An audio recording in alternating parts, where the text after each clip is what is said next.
ఒక ప్రణాళికను పక్కా స్క్రిప్ట్ను సిద్ధం చేసుకున్నట్టు కొంత ఇంటర్నల్గా చర్చ జరుగుతుంది. ఏది ఏమైనప్పటికీ ఈ జగిత్యాలలో 20 లక్షల మందితో కేసీఆర్ బహిరంగ సభ ఉండబోతున్నట్టు తెలుస్తుంది. ఆ సభ ఆ వేదిక ఆధారంగా సో ఖచ్చితంగా ఇక రేవంత్పై మరి మాజీ ముఖ్యమంత్రి కేసీఆర్ విమర్శల విల్లును సంధించబోతున్నట్టుగా తెలుస్తుంది. రైట్ నా ఒకసారి దానికి సంబంధించిన పూర్తి డీటెయిల్స్ మనం చూస్తూ ఉన్నాం. సో ఒక్కసారి ఆ ఇన్ఛార్జ్లకు సంబంధించినటువంటి డేటాను కూడా మనం ఎక్స్ప్లెయిన్ చేస్తున్నటువంటి ప్రయత్నం చేద్దాం. ప్రధానంగా సో ఏదైతే జగిత్యాలకు సంబంధించి జీవన్ రెడ్డి జాయినింగ్ సభలో ఎలా ఉండబోతుంది, ఏం చేయబోతున్నారు కేసీఆర్, సో ఎవరెవరు మరి ఆ సభలో హాజరు కాబోతున్నారు, ఇటువంటి డీటెయిల్స్ అన్నీ కూడా మనం చూసేటువంటి ప్రయత్నం చేద్దాం. ప్రధానంగా బాల్కొండకు సంబంధించి కావచ్చు, లేకపోతే అక్కడ ఉన్నటువంటి ఇతర కాన్స్టిట్యున్సీలు ఏవైతే వేములవాడ కావచ్చు, ఇతర అన్ని కాన్స్టిట్యున్సీలకు సంబంధించి సో కొంత ఇన్ఛార్జ్ని అయితే ఏర్పాటు చేయడం జరిగింది. సో ఆ ఇన్ఛార్జ్లకు సంబంధించి మనము డిస్కస్ చేసుకుందాం. ఒక్క కాన్స్టిట్యున్సీకి 20 మందిని టార్గెట్గా 20,000 మందిని టార్గెట్గా మరి అక్కడ కేటీఆర్ ఒక రకమైనటువంటి దిశానిర్దేశం చేసినట్టుగా తెలుస్తోంది. సో మరి 20,000 తగ్గకుండా ప్రతి నియోజకవర్గం నుంచి మరి నాయకులను కార్యకర్తలను తీసుకురావాల్సి ఉంటుంది. సో అటువంటి నేపథ్యంలో ఈ జగిత్యాల సభ ఎట్లుండబోతుంది, జగిత్యాల సభ సక్సెస్ అవుతుందా లేదా, చాలా కాలం తర్వాత కేసీఆర్ మరి వేదిక మీద మాట్లాడబోతున్నారు కాబట్టి సో చాలా వరకు బీఆర్ఎస్ నేతలు ఇక గులాబీ బాస్ ఎవరైతే కేసీఆర్ అభిమానులు చాలా వెయిట్ చేస్తూ ఉన్నారు. సో ఎట్లుండబోతుంది ఆ సభకు సంబంధించి ఏం జరగబోతుందో ఒక చర్చ అయితే జరుగుతుంది. ఒకసారి దానికి సంబంధించినటువంటి అప్డేట్స్ కనుక మనం చూసినట్టయితే సో ఒకసారి జనగామకు సంబంధించి జనగామ ఎమ్మెల్యే పల్లా రాజేశ్వరరెడ్డికి జగిత్యాల బాధ్యతలు అప్పించినట్టు తెలుస్తుంది. సో ప్రధానంగా జగిత్యాల బాధ్యతలు ఎవరికి అప్పించారంటే పల్లా రాజేశ్వరరెడ్డికి అప్పచెప్పినట్టుగా తెలుస్తుంది. ఒకసారి చూస్తే జగిత్యాల బాధ్యతలు పల్లా రాజేశ్వరరెడ్డికి అప్పచెప్పినట్టుగా తెలుస్తోంది. పల్లా రాజేశ్వరరెడ్డికి జగిత్యాల బాధ్యతలు అప్పచెప్పినట్టు తెలుస్తుంది. ఇక బాల్కొండ బాధ్యతలు బాల్కొండ ఎమ్మెల్యే వేముల ప్రశాంత్ రెడ్డికి కోరుట్ల బాధ్యతలు అప్పచెప్పారు. బాల్కొండ ఎమ్మెల్యే వేముల ప్రశాంత్ రెడ్డికి కోరుట్ల బాధ్యతలు అప్పచెప్పారు. ఏది కోరుట్ల, సో కోరుట్ల బాధ్యత అప్పచెప్పినట్టు తెలుస్తుంది. ఇక ఎమ్మెల్సీ తక్కెలపల్లి రవీంద్రరావుకు ధర్మపురి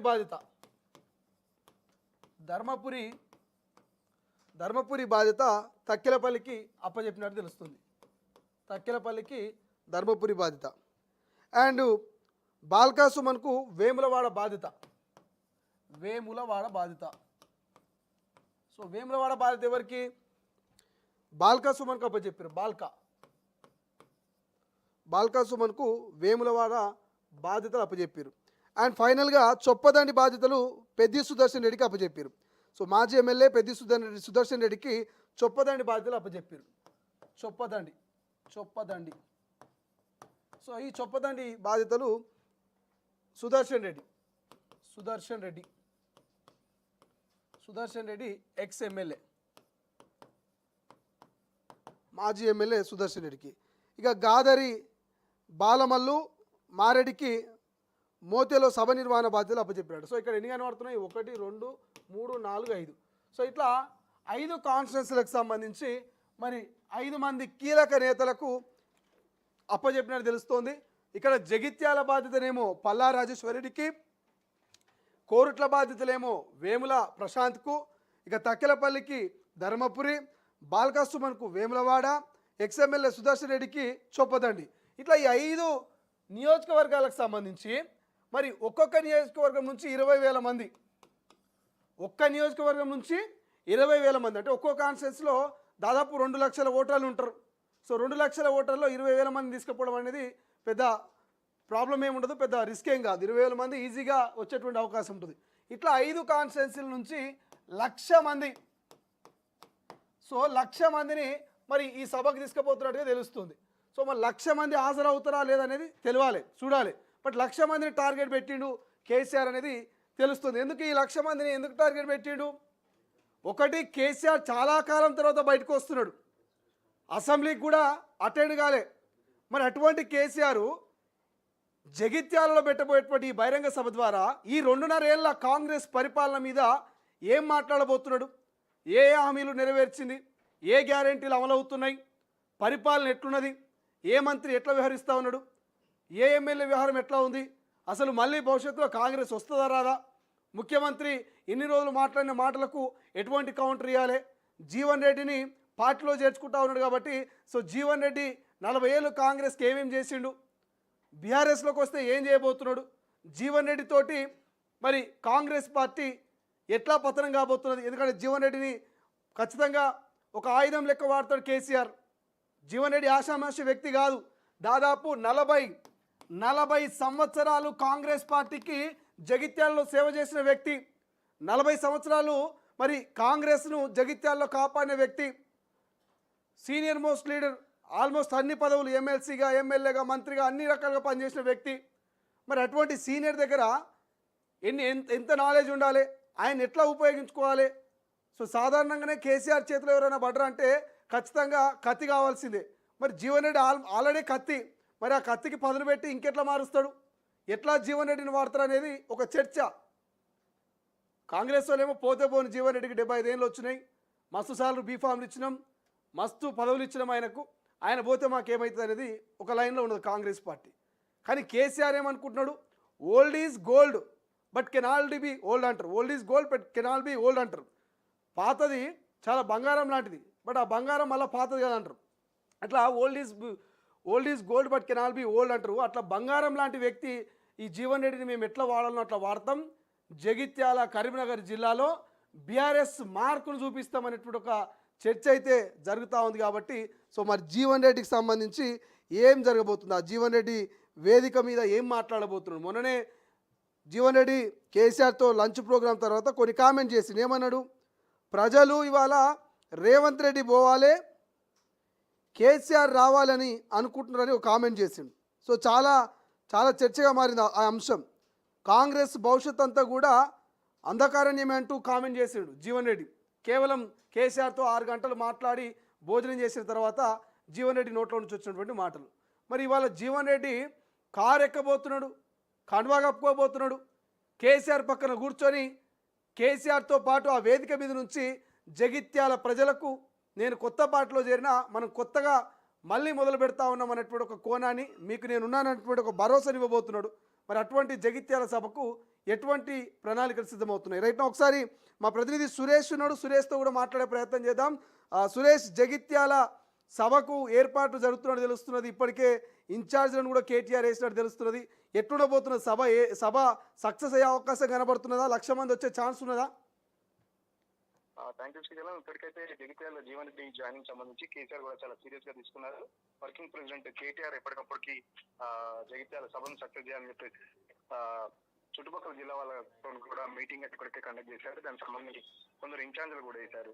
పల్లా రాజేశ్వర రెడ్డి కానీ, లేకపోతే మాజీ మంత్రి వేముల ప్రశాంత్ రెడ్డి కానీ, ఇట్లా 4-5 ఎమ్మెల్యేని అక్కడ స్థానిక నాయకులతో కలిసి సభ సక్సెస్ చేయడానికి సంబంధించి కూడా సభ ఏర్పాట్లు మొత్తం పరిశీలించడానికి కూడా ఒక కమిటీ లాగా కూడా వేసుకున్నారు. సో సభ కంపల్సరీ సక్సెస్ చేయాలి. ఎందుకంటే జీవన్ రెడ్డి జాయినింగ్ తర్వాత బీఆర్ఎస్ పార్టీ కరీంనగర్ లో మళ్ళీ పూర్వవైభవం తీసుకొస్తారని చెప్పేసి కూడా బీఆర్ఎస్ పార్టీ చాలా ఆశలు పెట్టుకుంది. సో జగిత్యాల జీవన్ రెడ్డితో పాటు ఇంకా ఉంది చాలా మంది నాయకులు కూడా బీఆర్ఎస్ క్యూ కడతారని చెప్పేసి కూడా బీఆర్ఎస్ పార్టీ పెద్ద ఎత్తున ప్రచారం చేస్తుంది. సో సభ సక్సెస్ అయ్యేందుకు ఎట్టి పరిస్థితుల్లో ఒక్క ఛాన్స్ కూడా మిస్ చేసుకోవట్లేదు BRS party. Right, thank you Suresh, thanks for update. ఇది ఓవరాల్గా ఒక్క ఛాన్స్ను కూడా మిస్ చేసుకునేందుకు బీఆర్ఎస్ సిద్ధంగా లేదు. ప్రతి ఒక్కరిని ఖచ్చితంగా బీఆర్ఎస్ కండువా కప్పుకునేందుకు, బీఆర్ఎస్ కండువా కప్పేందుకు సిద్ధంగా ఉన్నట్టు తెలుస్తుంది. సో జీవన్ రెడ్డి అనుచరులు, అభిమానులు, గతంలో జీవన్ రెడ్డితో కలిసి పనిచేసినటువంటి నాయకులందరినీ కూడా బీఆర్ఎస్లోకి తీసుకోవాలనే ఆలోచనలో ఉన్నట్టు తెలుస్తుంది. ఈ బహిరంగ సభ ద్వారా కరీంనగర్ని తన చేతిలోకి తీసుకునే ప్రయత్నం, జగిత్యాల కాన్స్టిట్యున్సీని ఇక బీఆర్ఎస్ కైవసం చేసుకునే విధంగా, మరి అక్కడ తన మార్కు రాజకీయాన్ని చూపించే విధంగా ఇక కేసీఆర్ వ్యూహాన్ని రచిస్తున్నట్టుగా అయితే తెలుస్తోంది. సో ఒక్కసారి దానికి సంబంధించిన అప్డేట్స్ అయితే మనం చూస్తూ ఉన్నాము. సో 1,00,000 మందితో ఈ సభ ఉండబోతుందనే ఒక చర్చ కూడా జరుగుతూ ఉంది. కాబట్టి సో ఏం జరగబోతుంది, అసలు జగిత్యాలలో ఏం జరగబోతుంది అనేటువంటి ఒక చర్చ అయితే కనిపిస్తూ ఉంది. కాబట్టి సో ఇప్పటికే ఇన్ఛార్జీలు నియామకం జరిగింది. సో ఒక్కొక్కరికి ఒక్కొక్క కాన్స్టిట్యున్సీ ఇన్ఛార్జ్గా ఇచ్చారు. సో మరి ఆ ఇన్ఛార్జీల బాధ్యత జన సమీకరణ చేయాలి, బీఆర్ఎస్ కార్యకర్తల్ని, కేసీఆర్ అభిమానుల్ని మన సభకు తీసుకురావాలి. ఆ సభను సక్సెస్ చేయాలి. ఆ సభ వేదిక నుంచి అంటే ఆ యొక్క సభలో వచ్చినటువంటి జనాలతోటి ఒక్కసారి అధికార కాంగ్రెస్ పార్టీకి ముఖ్యమంత్రికి మరి అర్థమయ్యే విధంగా అంటే ఖచ్చితంగా బీఆర్ఎస్ది భవిష్యత్తు ఉండబోతున్నది. సో ఈ జగిత్యాల వేదికగానే మేము ఖచ్చితంగా జనంలోకి రాబోతున్నాం, ఖచ్చితంగా జనాల పక్షాన్ని నిలబడబోతున్నాం అనే ఒక ఇండికేషన్ అయితే ఇవ్వబోతున్నట్టుగా తెలుస్తోంది. సో చూద్దాం, ఈ 5 రోజుల సమయం ఉంది. 5 రోజులలో జగిత్యాలలో ఏం జరగబోతుంది, సభలో మరి కేసీఆర్ స్పీచ్ ఎట్లుండబోతుంది, జీవన్ రెడ్డి ప్రధానంగా ఆ వేదిక మీద నుంచి మరి జగిత్యాల ప్రజలకు ఏం భరోసానివ్వబోతున్నారు, ఆయన భవిష్యత్తును ఎలా ప్రకటించబోతున్నారు అనేది.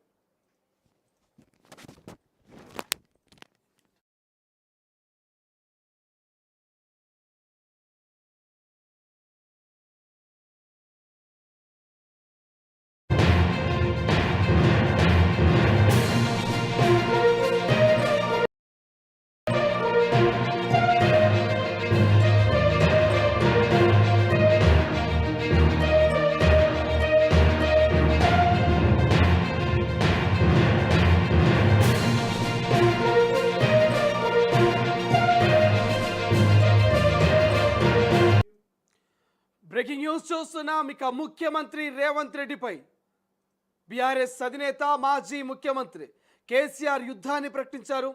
ఈ నెల 20న జగిత్యాల వేదికగా 1,00,000 మందితో భారీ బహిరంగ సభకు ఇక మాజీ ముఖ్యమంత్రి కేసీఆర్ సిద్ధమయ్యారు. జీవన్ రెడ్డి జాయినింగ్ ఉండబోతుంది. సో ఈ జాయినింగ్లో అధికార కాంగ్రెస్ పార్టీ మీద, ముఖ్యమంత్రి మీద, ఇక ప్రతిపక్ష నేత బీఆర్ఎస్ పార్టీ అధినేత ముఖ్యమంత్రి, మాజీ ముఖ్యమంత్రి ఇక కేసీఆర్ ముఖ్యమంత్రి రేవంత్ రెడ్డిపై యుద్ధానికి సిద్ధమని తెలుస్తుంది. దానికి సంబంధించినటువంటి ఏర్పాట్లను ఇప్పటికే పూర్తి స్థాయిలో పరిశీలిస్తున్నారు. ఇప్పటికే 5 నియోజకవర్గాల నుంచి, ఒక్కో నియోజకవర్గం నుంచి 20,000 మంది చొప్పున ఇక 1,00,000 మంది జగిత్యాలకు చేరుకునేలా, బహిరంగ సభలో పాల్గొనేలా ఇక వ్యూహాలు రచిస్తున్నట్టు తెలుస్తుంది. రైట్ నౌ ఒకసారి దానికి సంబంధించిన పూర్తి డీటెయిల్స్ చూద్దాం. ఈ నెల 20న జగిత్యాలలో నిర్వహించున్న భారీ బహిరంగ సభకు బీఆర్ఎస్ పార్టీ ఏర్పాటు చేస్తున్నది. ఇందులో భాగంగా పార్టీ అధినేత కేసీఆర్ ఆదేశాల మేరకు భారీ బహిరంగ సభ కోసం పార్టీ వర్కింగ్ ప్రెసిడెంట్ కేటీఆర్ ఇన్ఛార్జ్ను ప్రకటించారు. ఈ సభను అత్యంత ప్రతిష్టాత్మకంగా తీసుకున్న పార్టీ సభ విజయవంతం కోసం సీనియర్ నాయకులకు బాధ్యతలు అప్పగించింది. ముఖ్యంగా జగిత్యాల జిల్లాలోని 5 నియోజకవర్గాలకు సంబంధించి ప్రత్యేక ఇన్ఛార్జీలు కేటీఆర్ ఖరారు చేశారు. జగిత్యాలకు జనగామ ఎమ్మెల్యే పల్లా రాజేశ్వర్ రెడ్డి, కోరుట్లకు బాల్కొండ ఎమ్మెల్యే ప్రశాంత్ రెడ్డి, ధర్మపురికి ఎమ్మెల్సీ ఎల్ రవీందర్ రావు, ఇక వేములవాడకు మాజీ ఎమ్మెల్యే బాల్క సుమన్, చొప్పదనికి మాజీ ఎమ్మెల్యే పెద్ది సుదర్శన్ రెడ్డి బాధ్యతలు అప్పగించారు. సభకు వచ్చే జన సమీకరణ ప్రాంగణ ఏర్పాట్లు, నిర్వహణ బాధ్యతలను పార్టీ సీనియర్ నేతలు గాదరి, ఇక బాలమల్లు అండ్ మారెడ్డి శ్రీనివాసరెడ్డి పర్యవేక్షిస్తున్నారు. వీరి క్షేత్రస్థాయిలో ఉండి సభ ముగిసే వరకు అన్ని ఏర్పాట్లు సమన్వయం చేస్తారంటూ కేటీఆర్ పేర్కొన్నారు. ఇక పార్టీ శ్రేణుల సమన్వయంతో పనిచేసి జగిత్యాల సభను గ్రాండ్ సక్సెస్ చేయాలంటూ పిలుపునిచ్చినట్టు తెలుస్తోంది. సో ఈ నేపథ్యంలోనే ఇక మాజీ ముఖ్యమంత్రి కేసీఆర్ ముఖ్యమంత్రి రేవంత్ రెడ్డి పైన ఈ వేదిక మీద నుంచే అనేక విమర్శలకు ఇక పక్కా ఒక ప్రణాళికను, పక్కా స్క్రిప్ట్ను సిద్ధం చేసుకున్నట్టు కొంత ఇంటర్నల్గా చర్చ జరుగుతుంది. ఏది ఏమైనప్పటికీ ఈ జగిత్యాలలో 20న 1,00,000 మందితో కేసీఆర్ బహిరంగ సభ ఉండబోతున్నట్టు తెలుస్తుంది. ఆ సభ, ఆ వేదిక ఆధారంగా సో ఖచ్చితంగా ఇక రేవంత్పై మరి మాజీ ముఖ్యమంత్రి కేసీఆర్ విమర్శల విల్లును సంధించబోతున్నట్టుగా తెలుస్తుంది. రైట్ నా ఒకసారి దానికి సంబంధించిన పూర్తి డీటెయిల్స్ మనం చూస్తూ ఉన్నాం.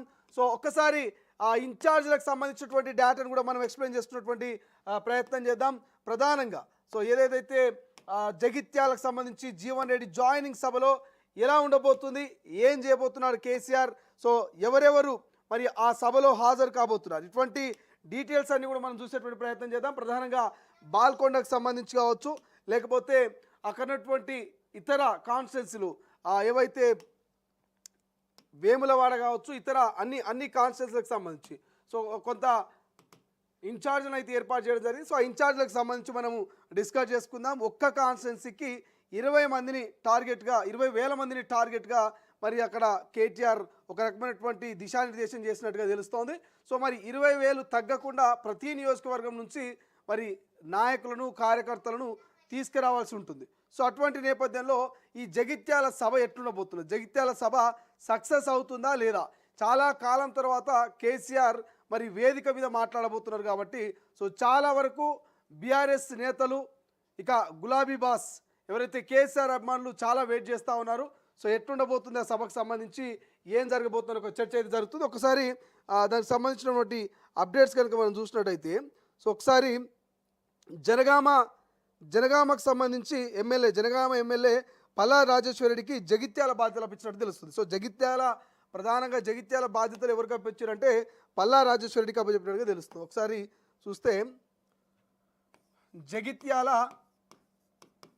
జగిత్యాల బాధ్యతలు పల్లా రాజేశ్వరరెడ్డికి అప్పచెప్పినట్టుగా తెలుస్తోంది. పల్లా రాజేశ్వరరెడ్డికి జగిత్యాల బాధ్యతలు అప్పచెప్పినట్టు తెలుస్తుంది. ఇక బాల్కొండ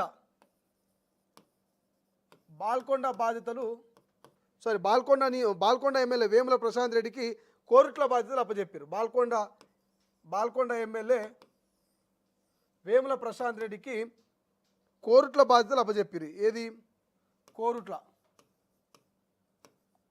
సో కోరుట్ల బాధ్యత అప్పచెప్పినట్టు తెలుస్తుంది. ఇక ఎమ్మెల్సీ తక్కెలాపల్లి రవీందర్రావుకు